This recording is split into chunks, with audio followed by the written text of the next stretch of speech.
C'est par exemple, faut pas qu'on soit. C'est vrai qu'un match c'est 90 minutes, mais sur les 45 premières minutes de l'autre match, si on avait maintenu ce score jusqu'à la fin, on serait pas malheureux au jour d'aujourd'hui. Mais Alain, pardon de t'avoir coupé, parce qu'à l'habitude, dans le jargon du football, on a l'habitude de dire qu'on ne change pas une équipe qui gagne. Oui. Mais on doit pas une changer équipe qui perd. Une équipe qui mais on doit changer une équipe qui n'était pas à la hauteur. D'accord. Mais gars, à un moment Mais donné, pourquoi il faut ce choix pas. selon vous? Pourquoi ce Pour choix moi, de Pape Thiaw?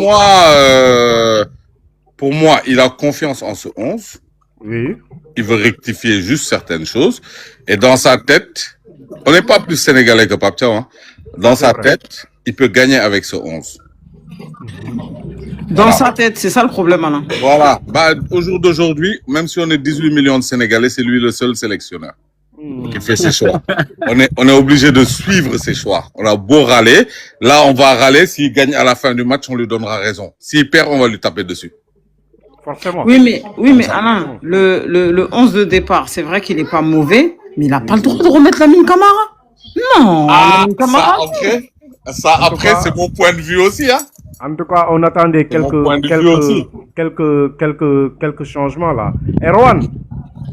Erwan, faut entrer dedans. On va bien discuter là. Alors, coach Elas, bonsoir. Bonsoir mon grand. Bonsoir. Comment ça va? Bonsoir Elas. Vous allez bien? Alhamdulillah. Alors Elage, votre appréciation sur le 11 de départ. Pape Thiaw a reconduit le même 11 de départ face à la France.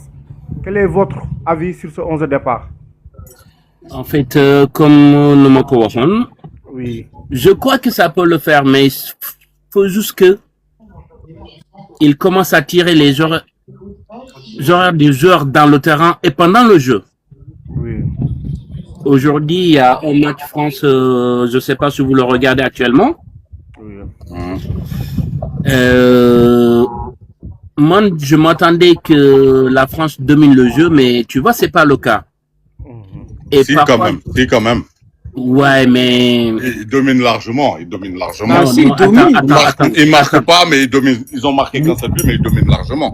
Oui, mais tu vois, le problème, c'est que l'autre équipe joue qu'avec un seul attaque. Et arrivé aux surfaces, à la place de jouer simple, tous d'or, ils sont là à essayer de contrôler. Et Foflani perd de balle et Lola Ragal que Sénégal reproduit la même chose que la dernière fois. Aujourd'hui, tu vois ce que je veux dire? Mais il y a deux choses différentes. Faut pas oublier que l'équipe française, il a tourné son effectif aujourd'hui. Déjà ça, et deuxième chose, voilà, on n'a pas joué en bloc bas contre la France. Oui.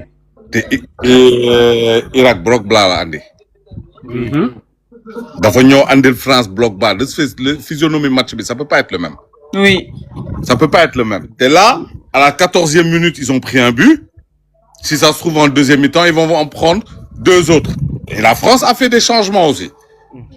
Oui. A fait des changements. C'est une grande équipe. Même quand ils font des changements, ça fait une très bonne équipe. Mais là, les niveaux sont pas les mêmes. Hein. Le niveau, c'est partout pareil. Alors, coach Camara, en tant qu'entraîneur, pourquoi pensez-vous que Pape Thiaw, il préfère choisir ce même 11 de départ? Son choix? Ben, tout simplement, je crois qu'il s'est dit qu'il a rectifié les erreurs qui ont été commises la dernière fois. Oui, dans sa tête, forcément. Dans sa tête et probablement celui des joueurs. Oui. Il s'est dit que, voilà, ils ont compris les erreurs qu'ils ont fait et qu'aujourd'hui, ils vont pas reproduire la même chose. Oui. Et à part ces erreurs-là, moi, je valide son choix. Sincèrement. Pourquoi? Parce que j'aurais un talent. Ils sont capables de le faire. Maintenant, est-ce que Dani a un Djombobu ou encore? Mais voilà. L'engagement. Hein? Voilà. Tout simplement. Tout simplement. C'est que on joue pour encore. Pour gagner si... Parle français si vous voulez, il n'y a pas de souci. Si ton Wolof ne marche pas, vous pouvez parler français, il n'y a pas de souci. Ok. Notre parole, oui. On joue pour pouvoir passer cette première étape. Oui. Aujourd'hui, on n'a pas le droit à l'erreur. On n'a pas le droit C'est une finale aujourd'hui, forcément. Voilà. C'est une finale, oui. Ou ça passe, ou on fait nos affaires, et puis on part vendre des gâteaux caf à Thiaroye. L'espérons Ah, pas, pas l'espérons forcément. pas. L'espérons pas. Tu peux, même si tu perds, tu peux être meilleur troisième. C'est pas sûr. Avec C'est ces pas 3 sûr. points, c'est pas sûr. c'est pas sûr. C'est pas sûr. c'est meilleur Pas sûr. troisième, c'est meilleur troisième Il y en a 8 de meilleurs dans troisièmes. toutes les compétitions. Oui, il y en a 8. Aujourd'hui, par Tu peux, exemple, mais tu ne valides pas automatiquement. Alors qu'avec 4 points ou 6 points, tu valides automatiquement ton passage. C'est juste ça. Un instant, Ouais, mes amis, un instant, mes amis. Pardon de vous couper, on va donner la parole à Rohan. Rohan, bonsoir. Bonsoir, Bessie. Bonsoir. Comment allez-vous, Bonsoir. ma grande nutritionniste? Ah, je vais bien et toi? Oui, alhamdulillah. Ça se passe super bien. En attendant, avant le coup d'envoi de l'arbitre, parce que là, on est un peu sous pression et tu comprends parfaitement. Alors, Rohan, votre avis, votre appréciation sur le 11 de départ, un 11 qui a été reconduit aujourd'hui même. Le même 11 face à la France. Oui, alors moi, je suis plutôt confiante dans le sens où je pense que Pape Thiaw, quand même, c'est un coach qui est très intelligent. Il sait ce qu'il fait. On peut quand même critiquer tout ça, mais je pense qu'il sait très bien ce qu'il fait et je pense aussi qu'il est conscient que si jamais il y a les mêmes erreurs qui se reproduisent face à la France, eh ben, il saura quand même faire des changements pour réajuster. Je pense ça. À votre avis, est-ce qu'il ne veut pas donner une seconde chance à Ismaïla Sarr, trop critiqué lors de notre première rencontre? Oui, alors oui, il y avait de bonnes raisons de critiquer quand même Ismaïla Sarr, hein. Mais je pense que oui, c'est aussi montrer qu'avec ce 11-là qu'on avait contre la France, eh ben quand même on peut gagner. Parce que franchement, contre la France, la première mi-temps, on l'avait bien géré. Oui. On l'avait bien géré et on peut le faire. Franchement, avec ce 11-là, on peut très très bien le faire. Il n'y a aucune raison que ça se passe mal. Sauf si vraiment c'est le même scénario que contre la France. Mais là, encore une fois, il faudra que lui fasse les changements au bon moment et pas attendre jusqu'à la fin. Faire des changements le bon moment, mais tout le monde attendait la titularisation de Ibrahima Mbaye Rawal. De Ibrahima Mbaye, oui.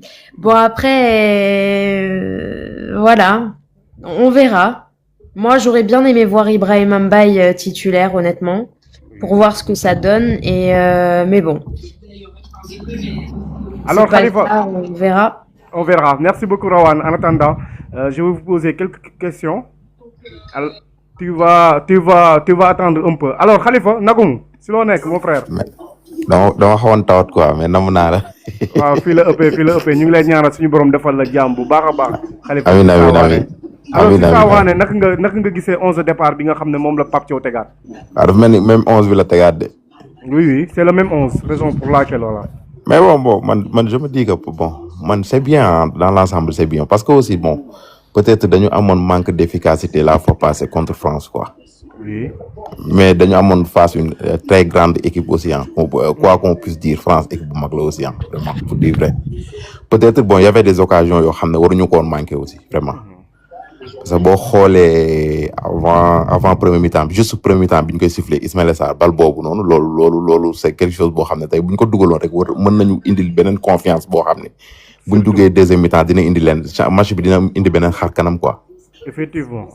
Donc Pape Thiaw man li may xaar ci moom mooy bon mu am benn lecture de jeu maanaam ça veut dire que il faut faire les changements à temps quoi c'est ça le problème aussi. Il faut faire les changements à temps parce que jour lu mu efficace lu mu nekk jeune am na benn moment boo xam ne dafay soxla temps de jeu donc tu peux pas attendre bàyyi 75e minute quelque chose comme ça nga bëgg indi joueur bi mu kii la loolu ça sera dafay xaw a impossible tuuti quoi. Et que man aussi bon selon lecture bi ma am aussi je me dis que dafa xaw a football amul sentiment Aziz tu vois football amul sentiment amul logique ça veut dire que l'homme qu'il faut à la place qu'il faut. Ça c'est vrai. waaw man je me dis que ni peut-être bon ay Kalidou Koulibaly Ismaïla Sarr c'est des hommes respectueux tu vois yàgg nañ kii ci équipe bi et tout mais je me dis que ni affaire yi amul sentiment quoi bu doxul rek tegli dox quoi c'est ça. Ah man je me dis que ni nag bu doxul rek tegli def te man je m'y attendais titularisation wu Mbaye quoi Ibrahima Mbaye, vraiment Iliman Ndiaye aussi. Iliman Ndiaye mais à 100% sax bu Mbaye moom doon naa ko xaar quoi vraiment pour dire vrai Effectivement. bu Mbaye doon naa ko xaar et par contre Lamine Camara il peut pas jouer avec Gana pour dire vrai. Pourquoi? Lamine Camara il peut pas jouer avec Gana pour dire vrai et que man à la place de Lamine Camara man ah. mënul jouer Ghana loolu moom sax wax na ko. mënu jouer Gana quoi man à la place de Lamine Camara man je vois l'autre quoi le petit là Diaw nu mu Bara. Moi, je voulais Bara. Diarra. Non, Bara, non, ça, Bara faut Sapoko. qu'on Bara encore. Diarra quoi Bara vraiment. encore, Bara. Mais Léa, pourquoi Oui. tu préférais Bara Ndiaye, Sapoko? Parce qu'il est jeune, il est décomplexé, il a été très convaincant face aux États-Unis. Ça a été même l'un des seuls qui a été convaincant dans l'équipe du Sénégal. À un moment donné, on en a marre des vues avec sur une jambe. Faut laisser la place aux jeunes, c'est tout. Au Maroc, ils ont donné la chance à un milieu qui a 18 ans. Il a super bien Bouradi, joué. par exemple, Pourquoi oui. au Sénégal, on n'est pas capable de le faire, en fait? Ça lui coûte quoi? Au moins, en tout cas, si on a un travers contre la Norvège, on pourra dire que Pape Thiaw a fait des changements. Là, si on a un travers face à la Norvège, le Sénégal entier va tomber sur Pape Thiaw. Hein. Faut qu'ils comprennent ça. Sans doute, sans doute. Sans Donc doute. là, il s'obstine. Et moi, c'est ce que j'aime pas avec les coachs au Sénégal en général. À l'UCC, c'était la même chose. Ils aiment tout le temps compter sur les mêmes joueurs. Et on a tout le temps les mêmes résultats. Au début, Pape Thiaw, je l'aimais bien parce que je trouvais qu'il avait du culot, il avait du cran. Mais maintenant, il commence à devenir Aliou Cissé. Tout le temps à s'entêter avec les mêmes joueurs. Mais c'est vrai. C'est vrai. Aujourd'hui, s'il met Gana Gueye sur le banc et qu'il met Pathé 6, c'est pas scandaleux. Je suis désolé. Non, non, non. Non, Ils c'est sont pas scandaleux. ils sont pas Arrêtez. interchangeables, les deux. Si, Alain, Pathé ils sont 6, pas- c'est un milieu Tu vois- récupérateur. Tu vois, au jour d'aujourd'hui, conservation de balle, on n'a pas mieux que Ghana. Ouais. Sur- Mais Conservation de balle, on n'a pas mieux que lui. Mais il revient de C'est ça- blessure, Alain. Oui, mais ce qui me fait peur, même pour l'avenir, ça me fait peur parce que on n'a pas quelqu'un, peut-être qu'on ira chercher un autre quelque part dans une équipe, quelqu'un qui est pas encore bien calculé, mais conservateur de ballon, quelqu'un qui conserve le ballon comme ça, on n'en a pas deux. Mais Alain, Mais il est blessé. on en avait Namfalis Ghana, c'est des métronomes, on n'en a plus. Il nous restait que ces deux-là. Faut qu'on aille en chercher un autre. Après la Coupe du Monde. Moi, en tout cas, personnellement, face à la Norvège, j'aurais fait 3 changements. J'aurais mis Bara au milieu à la place de Lamine Camara. Oui. J'aurais mis Mamadou Sarr à la place de Khalidou Koulibaly. Koulibaly. Et j'aurais mis soit Hassan Diao à la place de Mané ou Brahim Baye à la place de Sarr. Ça, c'est 5 changements que tu fais, toi. Non, c'est pour ça que je te dis non. J'ai dit Bara Non, sûr. tu sais- Non, Tu connais bien attends, le Bara. football, hein. C'est moi mon problème. Khalidou, pourquoi Il est c'est trop compliqué? lent, là. C'est compliqué de le changer. Peut-être qu'il revient de blessure. Mais Mamadou Sarr, il est en période de doute. Ça fait un bout de temps, il n'a pas fait de bons matchs. Et Mais elle ça a fait un dit bout de temps qu'il joue pas. justement, les peu qu'il a joué, c'était pas top. Elle a dit Diouf, il a toujours dit une chose. Un grand joueur ne change pas de club en janvier. Et c'est ce qui lui est arrivé, même s'il n'avait pas trop le choix. Maintenant, moi, l'équipe telle qu'elle est, je vais pas mentir, j'aurais pas ramené Lamine Camara. Voilà. Et Jackson, je me tâte, je l'aurais probablement pas ramené aussi. Moi, j'aurais pas mis Jackson. Non, c'est pour ça Par que je t'ai contre, dit. j'aurais mis Ismaël Assar à la place de Jackson. C'est pour ça que je t'ai dit, Alain, j'aurais mis Bara sûr. D'accord? Lui sûr, je le mets à la place de Lamine Camara. Oui. J'aurais mis Mamadou Sarr à la place de Koulibaly. Maintenant, le troisième, soit on change Mané, on met Hassan Diao, ou on enlève Sarr et on met Mbaye. Au moins Ah, pour la Camara. première Moi, mi-temps. j'étais sur un autre schéma Au différent. moins pour la première mi-temps. J'aurais mis Ismaël Assar en pointe tout seul et j'aurais mis Ibrahim Mbaye à droite. Et tu enlèves Sarr. Vous partagez cet avis ou bien? Non, Ismaël Là, Assar, je l'aurais mis à la place de Jackson. Waouh, et j'aurais mis waouh. Ibrahim Mbaye à droite. Ah, et t'aurais enlevé Jackson? Non, moi j'aurais préféré garder Jackson que Ismaël Assar. Il est nul, Ismaël Assar. Elhaj Camara, Ah, Elhaj arrête, coach, arrête. Elhaj. Oui. Si vous Oui. étiez à la place du sélectionneur Pape Thiaw, est-ce que vous serez incapable de reconduire le même 11? Sincèrement, non, mais je crois Voilà. qu'aujourd'hui, tout a été dit Oui. et je suis entièrement d'accord sur le niveau. Mhm. Moi, j'aurais pas fait ça. Quels seront vos changements donc dans ce cas?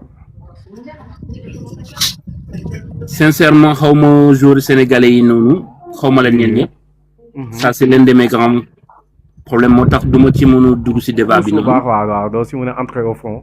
exactement Bon. mais voilà Sadio Mané tey qu'il fait parmi les 11 départs je suis tout à fait d'accord mais voilà warul jeexal match bi en tout cas selon son point d'avis. xam nga Sadio on a beau dire contre la France il a pas fait un bon match. Voilà. Là, faut pas se mentir. Mais oubliez pas contre les États-Unis c'est le seul qui a fait un bon match. Non mais c'est raison pour laquelle. Le match bi c'est une bonne idée ça.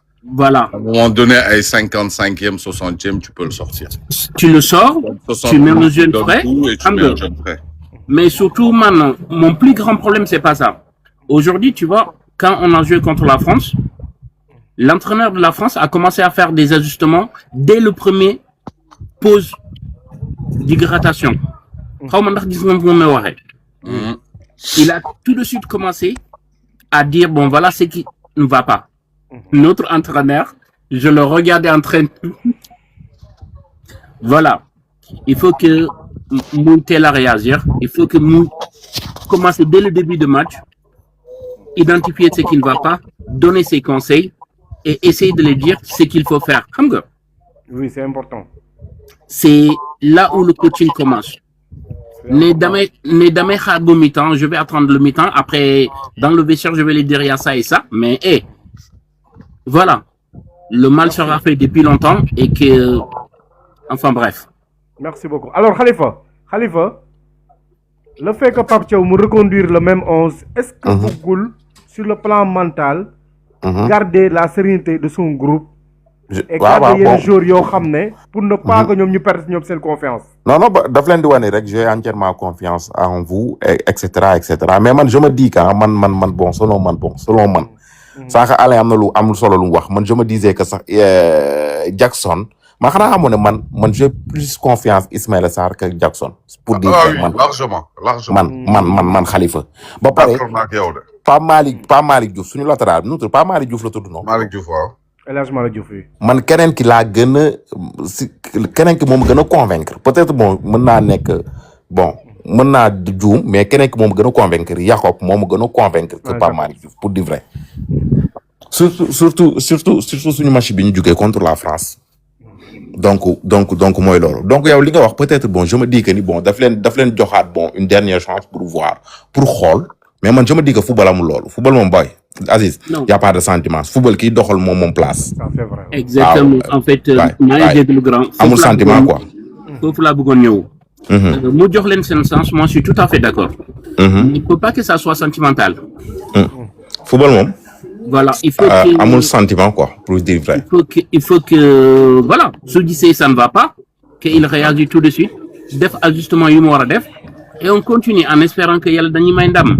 Donc essayons de voir première 25 minutes, 35 minutes, ñu xool ñoom lan la ñuy joxe, ñu xool. xanaa xamoon ne Aziz dinaa la wax benn affaire benn Ismaïla Sarr mën na boot équipe bi benn Ismaïla Sarr il peut faire la différence bu fekkee ne daf na ci li muy def fulla maanaam am na benn détermination Ismaïla Sarr il peut faire la différence mais ban Ismaïla Sarr la ñuy xaar c'est ça le problème aussi. Mais Ismaïla Sarr il peut faire la différence man maa la wax loolu. Ismaïla Sarr moom rek il peut faire la différence. problème bi mooy lui il a un problème mental. Il a un problème mental, c'est ça le problème. Mais moom rek mën na gàddu équipe bi. moom rek mën na gàddu équipe bi Sadio Mané nekku fi moom moo waroon gàddu équipe bi. moom moo war a gàddu équipe bi son problème est mental. mental bi moo baaxul. c'est ça le problème. Alors Yal.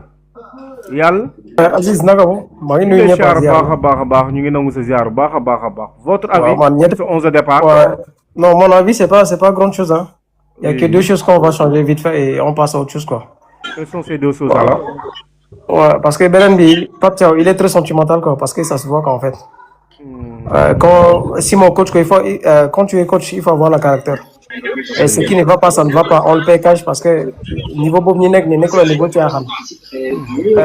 Si c'était moi Jackson et Camara dañuy nekk ci banc bi dañuy indi partie 6 ni indi Ibrahima Mbaye Sadio Mané sera dans l'axial, Ismaïla Sarr baa ko benn côté bi, Ibrahima Mbaye benn côté bi, parce que après offensivement bu ñu dimbali.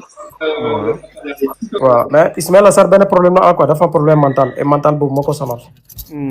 day suuraale quoi, en fait day suuraale ba léegi nii il n'est pas tranquille.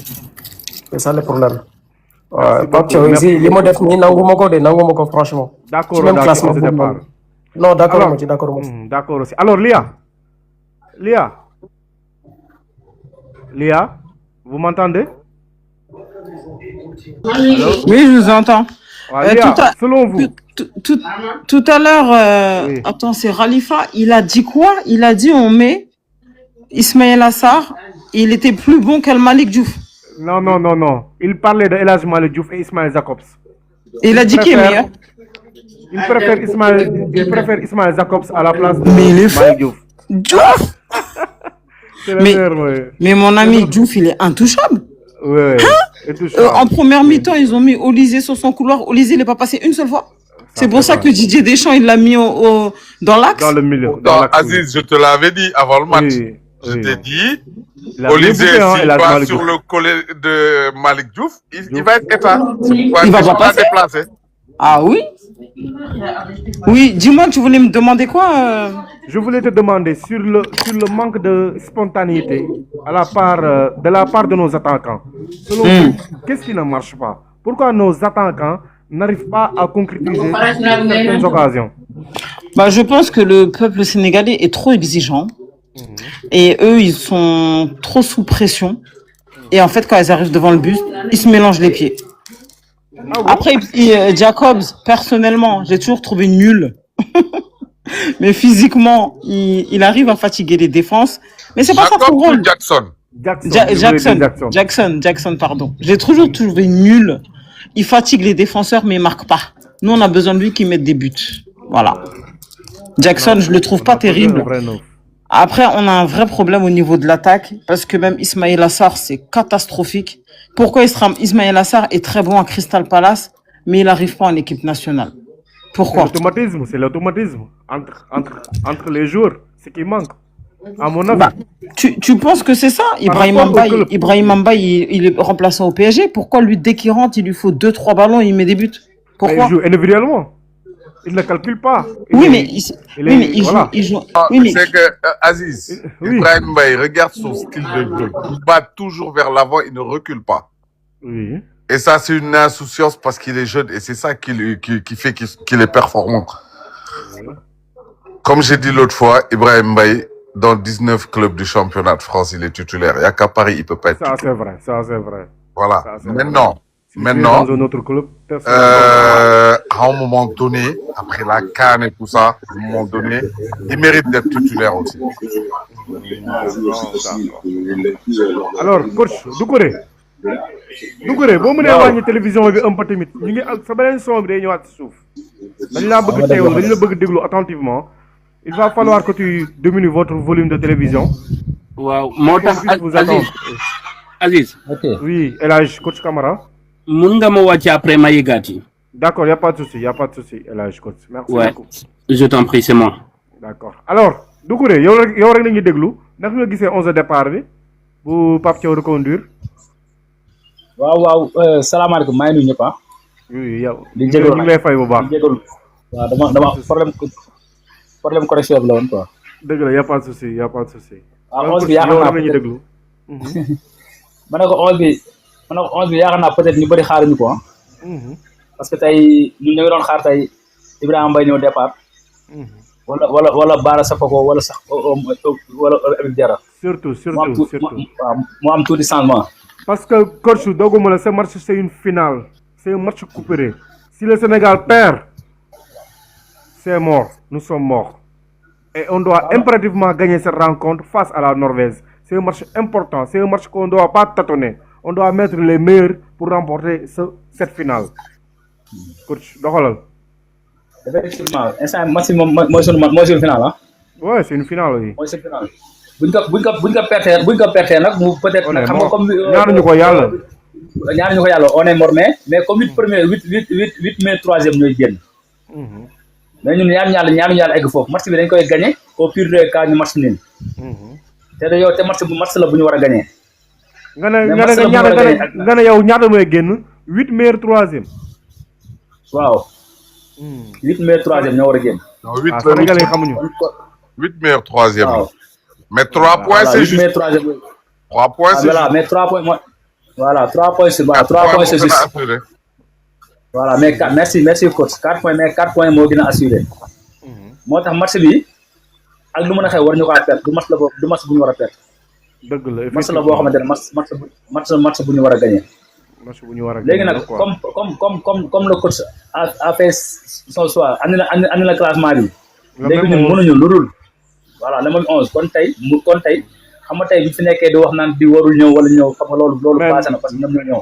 ça c'est vrai mais yow par exemple si vous étiez à la place de Pape Thiaw tey yan changement moom ngay apporter tey jii 11 départ bi nga gis sa deuxième match yan changement nga doon def ay moom ngay opérer. ñaari changement laay apporter rek. oui. muy Ibrahima ñu jël à la place Ismaïla Sarr. oui Lamine Camara Mandi Bara Ndiaye ou Habib Diarra. ça c'est bien aussi hein ça c'est bien. Bara Ndiaye mandi ko. oui. wala et pourquoi sur ces choix loolu lay ànd rek. et pourquoi sur ces changements là pas pour Jackson kii nu mu tudd Ismaïla Sarr comme mun ñu kaa kii ñu jël attaquant. dafa am problème mu connexion bi allo Doucouré on vous entend mal alors Bëgg Bamba. Aziz ñu ngi leen di bëggee. Doucouré xam naa connexion bi am problème. maa ngi leen di saadin ñëpp. ñu ngi nangu ziar baax a baax Bëgg Bamba très rapidement ndax nga gisee 11 départ ba ñuy reconduire. waaw 11 départ bi comme Pape Thiaw moom il a misé sur continuité bi kay nañ ko man moom awma lu ma si wax parce que si man dafa misé si premier mi-temps bu mu defoon contre France gis ne équipe bi doxal na. mu joué ak mu indiwaat loolu. kon ça veut dire ne moom leen rek laa koy ñaan de mooy changement yi muy opéré mu koy teel a def rek bi yoon mu teel a yeewu si changement yi. mais quant à c'est 11 yu mu teg moom moi si man sincèrement rien à dire quoi contre Norvège surtout. waaw contre Norvège surtout moom rien à dire. waaw mais nag changement yi daal moom la wala di teel a def rek. mais yow tey jii ban changement nga doon gis ne tey waroon nañu ko woon def te yaa ngi ko doon xaar. waaw changement bu ma doon xaar nag dëgg Lamine Camara laa gisul woon si 11 bi. d'accord. Lamine Camara gisuma ko xamoon naa ne Ismaïla Sarr dina ñëw mais man Lamine Camara moom gisuma ko woon si 11 bi quoi. lan moo taxoon nga ne xam nga ne Ismaïla Sarr il va revenir sur ce 11. waaw parce que Ismaïla Sarr. Quoi qu'on puisse dire peut-être que il a manqué de scorer mais Ismaïla Sarr. dafay sonal défense. il avait bien joué dafay sonal défense vitesse am di nga koy soxla si yenn match yi. percussion aussi. dans percussion yi vitesse am waaw. du pour mu dugal quoi mais su dugalee plus la rek. waaw mais da ngay soxla loolu pour maintenir défense pour maintenir zone monter équipe soo amee ñu gaaw day tax équipe boobu dañuy taxaw. parce que dañuy naan am na ay flèches yi nekk CL bi suñu yéegee comme xam nga rek football nu muy demee léegi ñii di soo amee ay ñu gaaw moom day tax équipe boobu suñu la doon monter sax dañuy taxaw. effectivement. waaw mais man moom gisoon naa ko mu ñëw mais Lamine Camara laa gisul woon mu ñëw si match bi Lamine Camara. Lamine Camara nga gisul woon daal. waaw Lamine Camara moom gisuma ko woon mu ñëw pour man dina ko changer quoi. pour gën a densifier kan nga gisoon à la place de Lamine Camara. Pathé Ciss. man soo waaw wala Jara du moins. Jara parce que ñu ñuy jouer dañu am abattage physique. seen militaire dañuy étoffer seen militaire dafa étoffer trop dañoo am doole. ay gabarit lañ te dañuy jouer ak percussion ak physique la ñuy footballer. et vous pensez que Lamine Camara il est un peu moins physique. waaw il est un peu moins physique dafa frêle trop ba pare match bi da ngay gagner bataille militaire bi quoi. waaw clé match bi militaire bi soo ko gagner la yow yaa moom match bi. kon abattage physique bu doy man pour man Jara dina ñëw quoi Jara. parce que Pathé Ciss sax moom sentinelle lay def day taxaw mais Jara pour man dina ñëw. mais Aziz dama gis benn publication je sais pas si c'est vrai ñu ne le match sera décalé de 2 heures de temps. xaw ma nag de mais pas en tout cas daal orage yi tey dafa am orage tey fépp de dafa am orage États-Unis. léegi laa gis publication je sais que ça date de 5 minutes je sais pas si c'est vrai. man de gisuguma ko moom mais en tout cas. voir ça kenn naa ko publier ci réseau yi je sais pas si c'est vrai. ah si c'est vrai de du ma bett man moom du ma bett parce que instant orage yi dafa bëri États-Unis. dans les commentaires gars yi rechercher ñu information boobu ngeen mun ñu ko rechercher bu baax a baax. waaw je ne sais pas nag. Alain match bi loolu ngay wax fu ñu ko bind. si benn publication laa gis benn article ci réseau yi nii la. d'accord da ngay dugg fédération nga xool ñu. sur la page Instagram. fédération man balaa maa dugg si laaj dugg naa ko gis waaw après en même temps da ngay dugg di xool et tout. waaw. bëgg Bamba yaa ngi si ponk bu am solo allez-y. waaw si milieu terrain bi man dama ne woon abattage physique dañoo war a gagner milieu terrain bi quoi parce que jour kii dañoo am doole trop. dañoo bëri doole. norvégien surtout. waaw norvégien dañoo bëri doole vu que yow xam nga Scandinavie pays Scandinavie moom beneen affaire la. waaw te ñoom transmission bi ñuy fubalee milieu terrain attaque bi dafa gaaw man ku xool seeni match xam ne loolu rek la ñuy fubalee. léegi nag da ngay indi ñoo xam ne dañuy temporiser milieu terrain bi étoffer tuuti sa milieu terrain mais Lamine Camara gisuma ko woon Habib Diarra laa gisoon parce que moom moo ko ëpp densité moo ko ëpp volume de jeu quoi. moo ko ëpp avantage physique tamit. Alain. yow tamit naka nga gisoon Lamine Camara. Abdoulaye man perso Habib Diarra laa gënoon gis. waaw. Habib Diarra laa gënoon gis parce que Lamine Camara premier match bi il était fantomatique. J'avais l'impression nekku fi sax te norvégien yi moom. te Habib Diarra aussi ci contre-attaque il va beaucoup plus vite tu vois. Défensivement il est pas mauvais. Pour man c'était la meilleure option quoi. D'accord. Lamine Camara, tu disais que qui était la meilleure option? Habib Diarra. Habib Diarra pour moi moo doon meilleure option. Habib Diarra. D'accord. Attaque bi nag. Oui. Deuxième mi-temps. Ouais, mais il rentre en cours de jeu. Il rentre en cours de jeu dans une physionomie qui est spéciale aussi. Tout ça, c'est à prendre en compte. Hein. Tu peux pas comparer avec quelqu'un qui a débuté le match. Jusqu'à ce qu'il sorte, on avait l'impression qu'il était même pas là. C'est une différence, tu vois. Non, Camara, je sais pas qu'est-ce qu'il fout dans son au départ. Grosse déception de ces derniers temps en équipe nationale, lui et Pape Matar Sarr. Hein. Oui. C'est vrai. Alors, Doucouré, yow rek la ñuy déglu. Vous êtes dedans? waaw comme li ma doon wax rek je préfère Habib Diarra à la place de Lamine Camara. Et pourquoi? Parce que yaakaar naa match bi abattage physique bi aussi tamit dessus joué ah. D'accord. Sur le plan abattage physique bi ak voilà sur le plan physique ak intensité bi dessus joué. waaw moo tax man foofu je préfère Habib Diarra. aussi tamit duel yi aussi tamit dina bari match tay bi. waaw il y aura beaucoup de duels mais boobu loolu tam mën nañ ko see xaar parce que waa Norvège dañoo costaud seen joueurs ay joueurs yu costaud la ñu am. voilà donc dañoo am ay joueurs yu costaud. voilà moo tax aussi tamit voilà seen joueurs dañoo costaud. léegi nag pourquoi aussi ma préfère Ibrahima Mbaye comme ni ma ko waxee sànq rek. xam naa dafa dagoon quoi moo tax sama beneen kii bi laa dugalaat. Ibrahima Mbaye je le préfère parce que Ibrahima Mbaye moom moo wane ne lu tax mu war a démarrer match bi moom da ko wane parce que match yi ñu ko dugal yëpp depuis Coupe d'Afrique. boo ñëwee à chaque fois bu duggee moom mooy def différence. Effectivement. waaw mooy def différence kon moo tax ma ne ñun joker de luxe. voilà merci c'est un joker de luxe.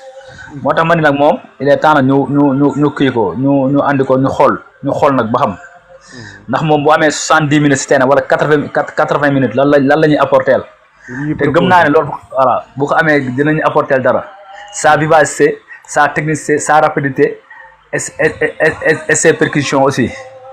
waaw parce que Ibrahima Mbaye c'est un joueur boo xamante ne moom day demander ci espace bi te aussi day demander au pied kon loolu forum la. alors coach une question comment faire pour contrecarrer Erling Haaland est-ce que tey suñu défenseurs yi mën nañu mettre dans le fleuve Erling Haaland ku ci mel ni Moussa Niakhaté et Edouard et Kalidou Koulibaly.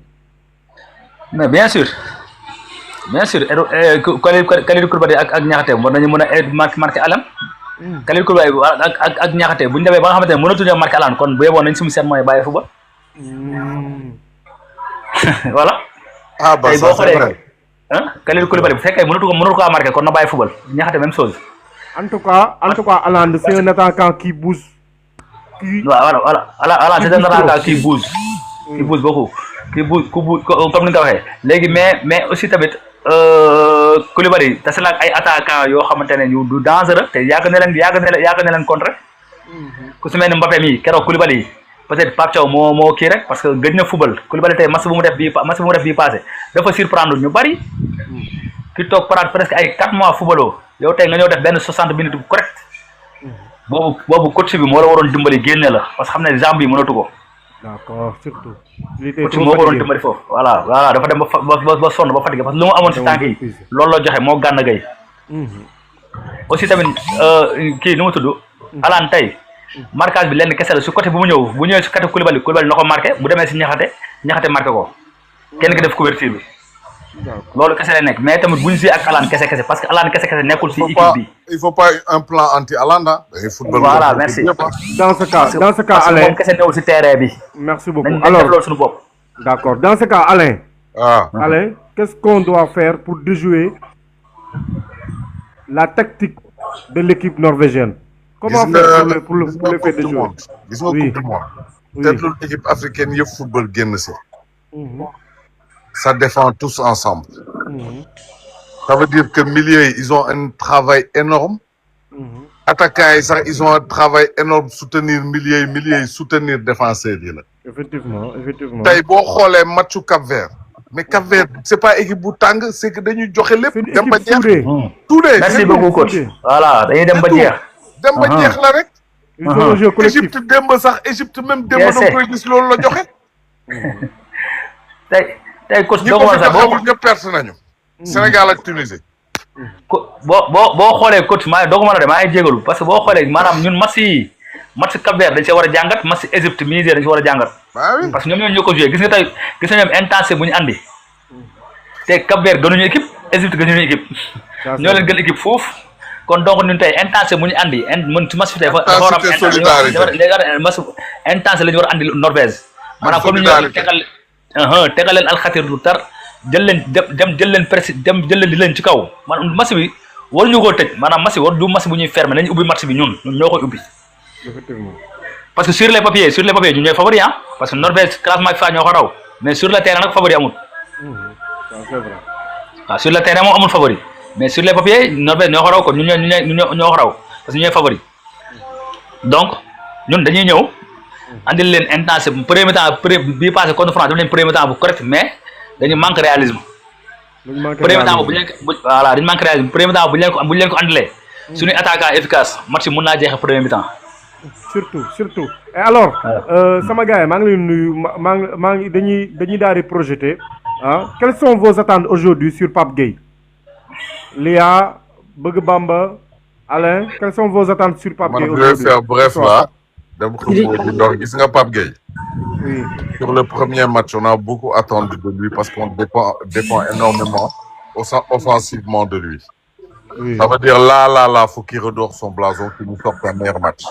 Qu'il nous sorte un meilleur match, qu'il nous donne plus vite, tu vois. L'affaire, c'est tout. Mais moi, je me reproché Pape Gueye une fois, depuis Maroc, on en avait discuté, toi et moi.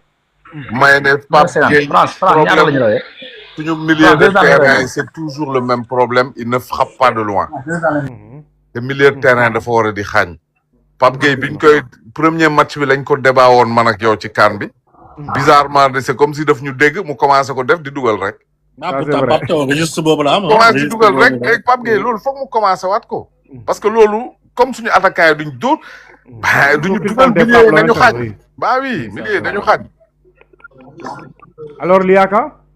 Oui. Vos attentes sur Pape Gueye aujourd'hui ce soir? Il était un peu décevant lors du match face à la France. Il était un peu lent. Je ne sais pas s'il n'a pas une suspicion de blessure. Je le trouvais très lent. Il a perdu beaucoup de ballons en deuxième mi-temps. C'est pas trop de son habitude. Bon, on s'attend à ce qu'il se ressaisisse et qu'il nous montre qu'il est vraiment le préfet de Rabat. Oui, surtout. Surtout. Qui nous montre qu'il est le préfet de Rabat. Donc du coup, on attend qu'il soit à son niveau. Et comme Alain l'a dit, lui, il a une très belle frappe de loin. Et lui, il cadre, contrairement à Ismaïla Sarr et Jackson. Faudrait qu'il tire un peu plus, de plus loin. Arrête de tirer sur Ismaël Sarr et Jackson. Si. Non. Franchement, ce qu'il a raté à la première mi-temps, c'est impardonnable. C'est une faute professionnelle, ça. Ouais, c'est impardonnable. C'est impardonnable. Il avait juste à pousser le ballon. On s'en fout, t'es pas sur ton beau pied. Ismaël Sarr, c'était tellement simple. Il devait juste rabattre le ballon au fond du pied. C'est ce que je dis. Juste. De manière soft. Simple. Il a envoyé à Bamako la balle. Non. À Bamako. Même moi, je suis une femme, j'aurais rentré le but. Non, c'est n'importe quoi ce qu'il a fait, Ismaël. Je crois pas que t'allais le rentrer. T'as dit quoi? Je crois pas que t'allais le rentrer. Alain Gomme, tu as vu comment le but il était vide? Alain Gomme, t'as vu comment le but il était vide? Oui, mais bon, ça arrive, hein, ça arrive. Non, pas un joueur qu'à son niveau. Arrête. S'il loupe ça, mais qu'est-ce qu'on peut attendre de lui? Rien du tout. Non, aujourd'hui, je crois qu'il va faire un bon match. Ouais. Confiant. Sénégalais, Parce là, qu'Ismaël Sarr, quand il te sort un vrai match, il t'en sort et il te met un bon but, tu vois. Je suis confiant pour lui aujourd'hui. Croisons les doigts, là, c'est en mode unité. On va gérer ça. Bëgg Bamba sur Pape Gueye. Pape Gueye. Pape Gueye, man moom xalaat bi si gars yi am man amuma ko si Pape Gueye il a été énorme si match bi passé. Deuxième mi-temps bi dafa fatigué, mu flanché. Léegi nag Pape Thiaw moo ko xawoon tayle parce que moo ko waroon teel a génnee. Moo tax milieu terrain bi après ba Olysée ñëwee si milieu terrain bi def dégâts. Parce que dafa waroon teel a génn. Mais premier mi-temps bu mu def contre France, taille XL la quoi, sincèrement. Waaw moom nag peut-être nag Sénégal li ñuy xaar si moom dafa bëri trop parce que li ñuy bëgg muy jouer milieu terrain bëgg di dugal but yi. Man loolu moo ma jaaxal si Sénégal li ñuy bëgg xaar Pape Gueye di def différence. Alors que nous avons des attaquants ñoo war a def différence. Fu ñu toll. Parce que football équipe la quoi tamit. Mais cela l'a toujours été ñun pratiquement suñu bi yëpp ce sont ci moom rek lañ koy xaar waaw si moom rek lañ koy xaar daa mel ni sax Pape Thiaw sax tournétu dafay miser si moom trop quoi tamit. Mais en tout cas su jouer su footballé rek équipe bi day dox moom Pape Gueye. Waaw dafay dox. Alors pour le cas voilà. Oui, pour le cas de qui? Pour le cas de Ismaïla Sarr laa bëggoon wax quoi. Oui, allez-y. Ismaïla Sarr moom comme li ma waxoon sànq rek moom instant yi nii nag la balle est dans son camp quoi xam na li xew xam na lu ko peuple bi di ko xaaree xam na ne match bi passé moom moo tax kii bi am li mu raté noonu moo ñu yàq suñu match kon moom instant yi nii nag moom moo si des quoi moom moo si des sincèrement parce que day dugal but yu gën a compliqué Crystal Palace te moom moo leen yor. te championnat Angleterre moo gën a metti ngay jouer Europa 3 ba pare xam nga kon moom daal si moom la des quoi moo tax Pape Thiaw indiwaat ko pour wan ne ko tey sa moment la quoi man loolu laa gëm Pape Thiaw doo ko indiwaat sax pour ko bugg a boole ko si bain bi pour mu def différence carrément commencer am kii nag ak sénégalais yi. Voilà. Ça c'est vrai Pape Thiaw tey jii da ko reconduire ngir mu mën a garder sa confiance. Sinon bu ko tegoon sur le banc. Voilà effectivement parce que ko tegoon sur le banc moom non loolu moom compétition bu yàqu lay nekk si moom. te loo soxla wuñ ko si en tout cas parce que bëri wuñu attaquant. Ça c'est vrai. Alors Doucouré coach sur Pape Gueye. Coach dafa mel ni actuellement dégguñu quoi newu fi. Nous allons passer sur un autre joueur. Par exemple, aujourd'hui, quelles sont les attentes de notre star national et international Sadio Mané? Alain, les attentes aujourd'hui sur Sadio Mané? Sadio Mané qui nous sort un match meilleur que l'autre jour, c'est tout. Parce que maintenant, Sadio, bon, on peut pas le critiquer. On sait que c'est le dernier mondial, qui nous sort un meilleur match. Et je sais qu'il peut être décisif. Pour qu'il le soit et c'est tout. Alain, il peut pas faire pire que son match contre la France. Oui, c'est pourquoi je dis il peut être décisif. Bon, Aziz, am nga consultante bu bees Liaka. Non, Mané, il peut pas faire pire que le match contre la France. Après, voilà, Mané, c'est Mané. On sait que on peut compter sur lui. Là, on a un gros match. Ça va énormément compter pour la qualification. Lui, j'ai confiance. Mais Ismaïla Sarr, Jackson, mooy loolu quoi. Merci beaucoup ma sister Fabintou. Ismaïla Sarr daal yow mooy loolu daal. Ah non, mooy loolu. Vous voyez pas Ismaïla Sarr? Non. Il peut créer la surprise aujourd'hui. Non, je pense pas. Non, il peut bel et bien créer la surprise. Moi, je C'est pense un pas. très bon joueur, mais des Tu, fois, tu, il a certains... tu sais, occasions. tu vas dire que je l'avais dit. Le match va se débloquer en deuxième mi-temps quand ils vont le remplacer. Oh là là. Léa kay bëgg Bamba tey ji la ngay xaar si Sadio Mané. La waaw star Sadio Mané sénégalaise. Oui. waaw Sadio Mané waaw mu comme lu gars yi wax rek moom mu def match boobu gën bi mu defoon mais man li ma gisoon comme bii pass li ma waxoon si live bi rek match bi ma gisoon bii pass di nga ko laaj abattage défense Oui.